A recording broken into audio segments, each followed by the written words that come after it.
চলাই আহিছে ৰাতিপুৱাৰ পৰা দেখিছে বতৰ বেয়া তথাপিও প্ৰতিটো চুবুৰীৰ প্ৰতিঘৰ মানুহ আমাৰ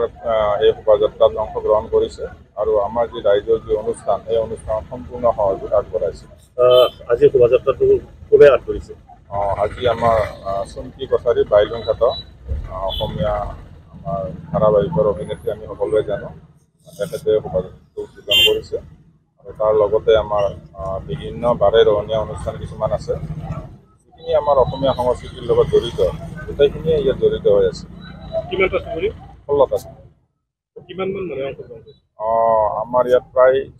3000 3,500 মানুহে অংশগ্ৰহণ কৰিছে আমাৰ অকল গাঁৱৰ বাহিৰাখিনি পোৱা নাই অকল গাঁৱৰে আমাৰ প্ৰায় 3000 4,000 মানুহ অংশগ্ৰহণ কৰিছে আমাৰ 800 ঘৰ মানুহ আছে গতিকে আমি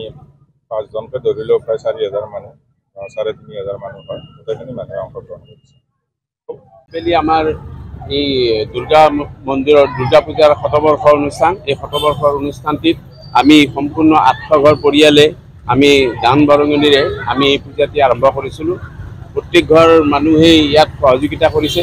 গতিকে এইবেলি আমাৰ কাৰ্যসূচী 11 দিনীয়াকৈ আমাৰ পূজা আৰম্ভ হ'ব গতিকে আজি আজি প্ৰথম দিন দ্বিতীয় দিন আমাৰ যিসকল আমাৰ বিগত সন্মানীয়সকল আছে তেখেতসকলৰ মানে স্মৃতি আমি এই আত্মসাৎ কৰিছোঁ গতিকে আজি আমাৰ এই বৰ্তমান শোভাযাত্ৰা চলি আছে ৰাম মন্দিৰত আমি এইবাৰ ৰাম মন্দিৰ আধিৰত আমি মণ্ডপ আৰম্ভ কৰিছোঁ গতিকে ৰাম মন্দিৰ হৈছে এটা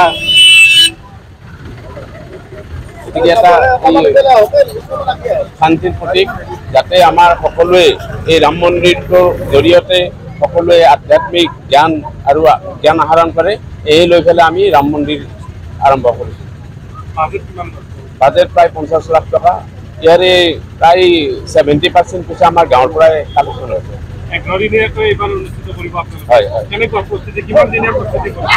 প্ৰস্তুতি আমাৰ শাওণেৰে ভাদৰে প্ৰথম দুমাহীৰ দিনা আমাৰ কমিটি গঠন হয় পুৰণা কমিটি ভংগ হয় আৰু নতুন কমিটি গঠন হয় আৰু সেই প্ৰায় 1.5 মাহ ধৰাই আমি এই প্ৰস্তুতি আৰম্ভ কৰোঁ নমস্কাৰ মই উৎপল দাস আৰু আপোনালোকে চাই আছে এনি ভাৰত আৰু আপোনালোকক জনাবলৈ পাই মই বহুত সুখী হৈছোঁ যে আমাৰ সকলোৰে মৰমৰ শ্ৰদ্ধা জুবিন গাৰ্গৰ গীতসমূহৰ ভিত্তিত এটা খুব সুন্দৰ ৰিয়েলিটি শ্ব' এনি ভাৰতে আয়োজন কৰিছে জুবিনৰ গানে কি আনে এই প্ৰথম ছিজনটোত অডিশ্যনছ আৰম্ভ হ'ব অগষ্টৰ পৰা অসমৰ বিভিন্ন জিলাত গতিকে মই সমূহ কলাকুশলী বিশেষকৈ যিসকল প্ৰতিভাশীল গায়ক গায়িকা আছে আমাৰ সমাজত তেওঁলোকলৈ মই এটা আহ্বান জনাইছোঁ তেওঁলোকে প্ৰস্তুত হওক এই ৰিয়েলিটি শ্ব'ৰ বাবে আৰু তাৰিখটো হৈছে 15 আগষ্ট 2024 চন এনি ভাৰতৰ অডিশ্যন জুবিনৰ গানে কি আনে